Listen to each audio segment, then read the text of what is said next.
It's Wednesday. We're back with another episode of Bothered. This week's episode might really enrage you, especially if you are a person of color or Asian, because it involves like someone saying something that they think is kind of a compliment to you or your race, but actually it's very much an insult. And the way they say it and who they are tells you everything you need to know. I hope we had fun with it. I think so. I think you'll enjoy. Thanks. Hello, it's me, Julie Kim. Welcome to Bothered, my little podcast about being bothered. Every week I share short stories. Living like this, I might lose it. They're mostly real situations that have happened to me. You wouldn't believe some of them, or maybe you would. Maybe you can relate. Living like this, I might lose it. As a stand-up comedian, I do some other things like every other comic does. One of my main activities outside of performing at comedy clubs and theaters is corporate work, corporate stuff like doing talks, keynote talks, motivational talks, although I don't really like to call them motivational talks, but like for Women's Day and Asian Heritage Month, or like, you know, conferences and leadership events, I am sometimes asked to come in and do a talk. This is a little plug. Just check me out, juliekimcomedy.com/corporate. I love this stuff. I also MC galas and whole conferences that are multiple days long. And sometimes for like a Christmas party or some sort of like other event, I will like perform stand-up comedy. Some comics don't like to do this. I actually really love to do this. Also, the money is good. Also, I love to dress up, and some of these events are formal or semi-formal. So I like to make a good time out of an event. And so sometimes I go to these events and they're a lot of fun. And sometimes they're like less fun, but you're still like helping to make something a good time. This whole story has to do with one of these times. I was doing a corporate gig. I was doing corporate comedy one evening at a really nice theater in British Columbia. And the client was hanging out with the comics in the back, having snacks and dinner and wine. He was drinking a lot of wine. And this is a man who I had heard of before because he books quite a few corporate gigs. And I had heard from him that he almost never books women. Whatever, I was booked and I was sitting backstage with him. And he was telling me about his life. And I, of course, was listening. My husband told me yesterday that I'm a good listener, which I actually really liked, because people tend to think that, you know, those who go into the arts, like, or are like entertainers and certainly stand-up comedians, people assume that they are narcissistic and that they are all extroverts and love to talk about themselves. I don't really like to talk about myself. If I meet you for the first time and you're like, so how'd you get into comedy? I will probably run away. I do like to listen to other people, and I certainly like to make people feel heard, including this man after he had like a bottle of red wine. So he's bragging about himself and his career, and I think in insurance, and he's bragging about his vacations and his knowledge of wine. He's bragging about his family, and then he started to brag about his daughter, which I don't usually mind. I am a mother too. I have a daughter. I'm very proud of her. I don't talk about her in public much, and I certainly know when other people are having their eyes gloss over when you're talking about your kid. So like, I'm very sensitive to that and not taking it too far. This man, not at all, had not a single censor, and he started talking about his daughter, but at least he was talking with pride. He is so proud of his daughter. She is so smart.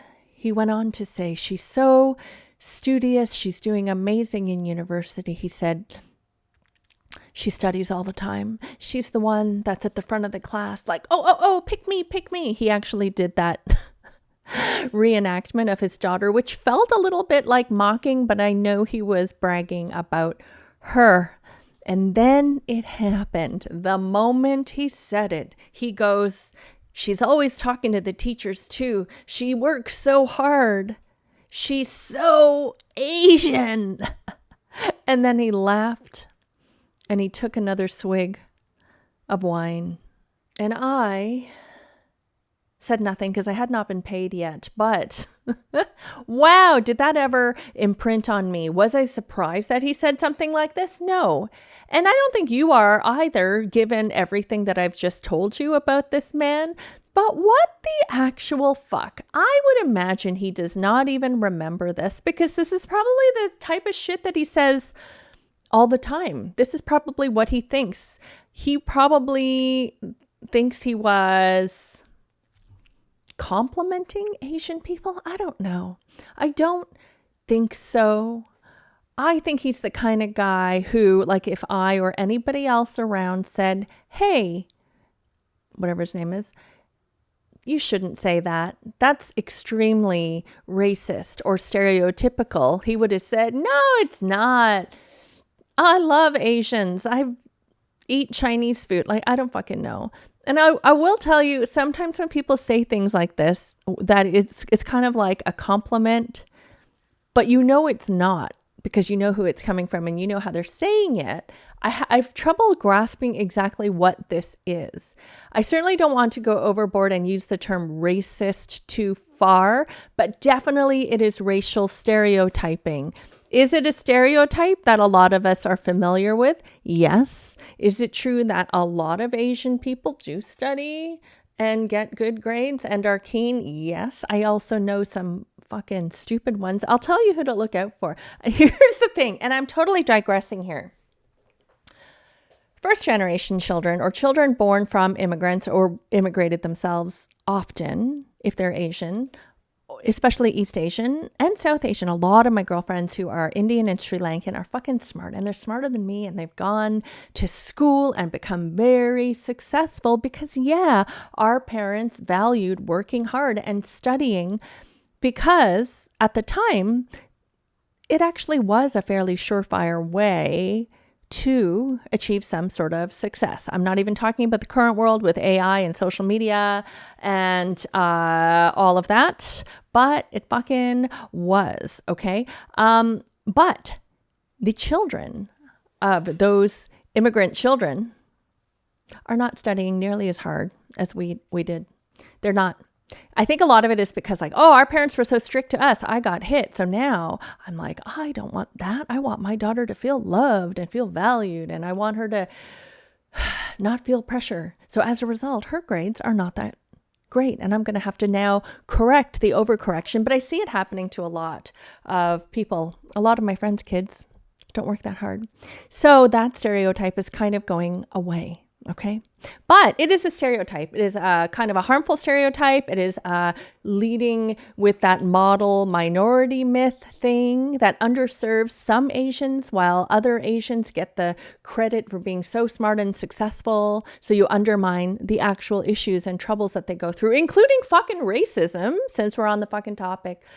Am I mad at myself for not saying anything to him? I don't think so, because I think if I did say something, and he was so drunk off his rocker. Also, I continued to make money off of him, and that pays for my little Asian child and her schooling and tutoring, actually. Also, like, me saying something is not going to fix anything for him, and I also don't give a fucking shit about him.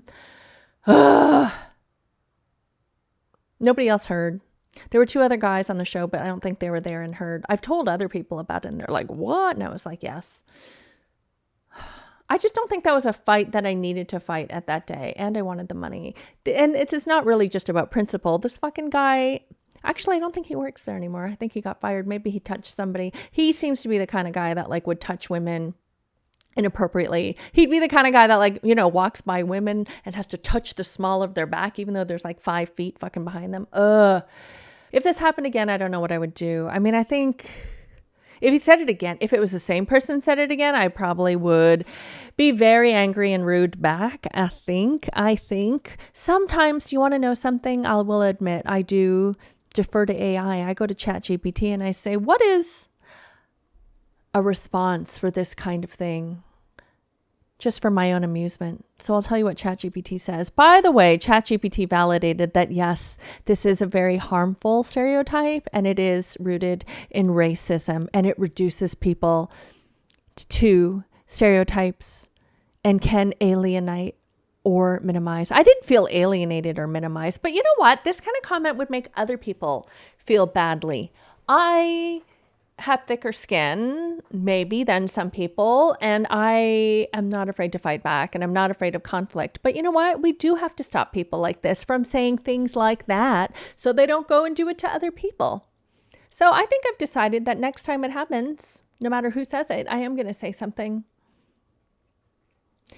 Here's what ChatGPT says. ChatGPT gave 3 quick, low-key responses. And I like the first one because I've seen it in a lot of TikToks. I watch a lot of TikToks about conflict resolution and negotiation and power dynamics. You just look at the person who just said something rude and you say, "What did you mean by that?" And you sit and you watch them squirm and try to explain. And you just stay silent and you put the onus on them to explain themselves. And you just look at them like this. And then they keep drinking and feel uncomfortable.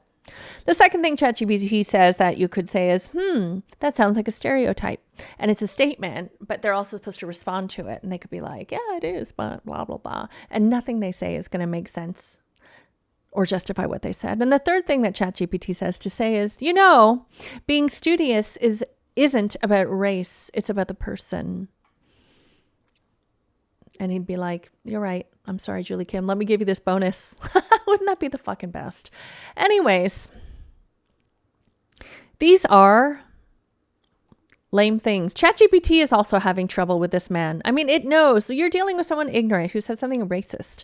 And I don't know. I mean, it's not telling me like punch him in the face or like call him out or whatever. It's just saying to be diplomatic. And that doesn't help me because I don't like being diplomatic. I want the guy to fucking learn. Next time it happens, I will probably take his wine away. I mean, that would be really sad. And I'd be like, sounds like your daughter might be Asian. Maybe your wife fucked an Asian man who's not an idiot. Thanks for listening to this week's episode of Bothered. We will be back again next Wednesday. I am currently leaving for the airport because I'm going to finish the Rick Mercer Stand Up for Canada tour. We're going to the East Coast all week. Moncton, Charlottetown, St. John, New Brunswick, Halifax, Halifax, Nova Scotia. I will learn all of these things by the end of the tour. And then also we're going to end it off in St. John's, Newfoundland. Very, very excited. I'm going to eat some good seafood, which I also get on this side because I live in the Pacific West Coast, but I'm excited to go over there. I heard the comedy is amazing and the people are so nice. I can't wait. I hope I don't have any stories to share with you for this podcast when I come back, but I kind of hope I do.